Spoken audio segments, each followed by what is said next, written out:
एक मिनिट, आपण काहीतरी गैरसमज करून घेतलेला आहे. त्यांचा दुरान्वय पण संबंध नाही. मी सकाळी देखील सांगितलं, तुम्ही दरचा मा करता त्या व्यक्तीचा काडीचाही ह्याच्यामध्ये संबंध नाही.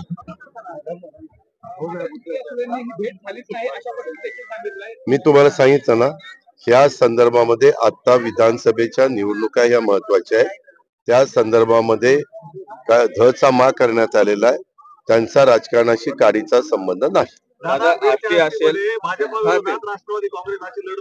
कुठे कुठे ऐका ऐका ना, 288 मतदारसंघाचे जागा वाटपाच्या चर्चा चालू होती. त्यावेळेस काही ठिकाणी फार उशिरापर्यंत ह्या सगळ्या गोष्टी चालल्या आणि त्यावेळेस आम्ही पण फॉर्म एबी दिले, त्यांनी पण एबी फॉर्म दिले. अशा एक 5-6 ठिकाणी घटना घडलेल्या आहेत. त्या संदर्भामध्ये काही मार्ग निघतोय का हा प्रयत्न आमचा चालू आहे. परंतु दोन्ही त्या ह्याचे उमेदवार हे प्रचार करतात ही मात्र वस्तुस्थिती आहे. पण हे फक्त 288 मध्ये 5 ठिकाणी झालंय. 283 ठिकाणी सगळं व्यवस्थित झालं. दादा, बीड मध्ये ज्या सभा होत आहेत बीड जिल्ह्यात महाविकास आघाडीच्या, त्या ठिकाणी जरांगे पाटील म्हणतील तसं अशा घोषणाबाजी दिल्या म्हणजे आणि जरांगे पाटलांचा आशीर्वाद असल्याचं देखील सांगितलं. म्हणजे ज्या ठिकाणी शरद पवारांची सभा होती, ज्या ठिकाणी जयंत पाटलांची सभा होती, त्या ठिकाणी देखील जरांगे पाटलांचा बोलबाला पाहायला मिळाला. त्या संदर्भामध्ये जरांगे पाटील गेले अनेक वर्ष समाजाच्या आरक्षणाच्या करता प्रयत्न करतायत. त्यांच्या पद्धतीने प्रयत्न चालू आहे. सरकारने 10% आरक्षण दिलेलं आहे. मगाशी खरं मला जो बोलायचा मुद्दा राहून गेला, कारण आपल्या इथं जास्त तो मुद्दा प्रकर्षाने पुढे आलेला आहे. कारण इथं निजामशाही होते, अनेक वर्ष निजामशाही असल्यामुळं इथं कुणबी प्रमाणपत्र दिलं गेलं नव्हतं.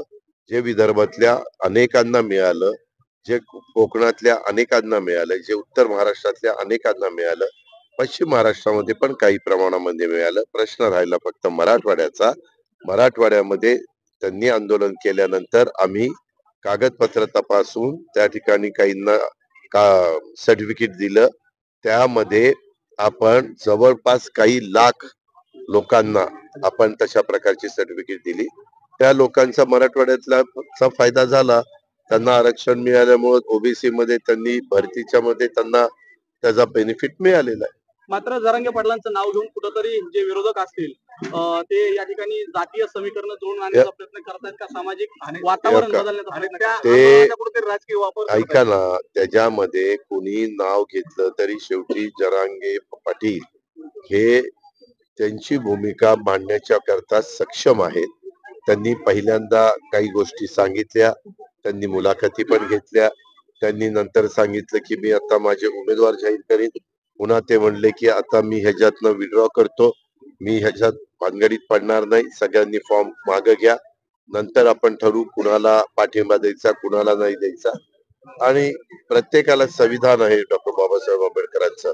प्रत्येकाला आपली आपली भूमिका मांडण्याचा अधिकार आहे, आपापला निर्णय घेण्याचा त्या ठिकाणी अधिकार आहे. आरक्षण हे समाजाला मिळालं पाहिजे, त्याबद्दल सरकारचं दुमत असण्याचं कारण असेल.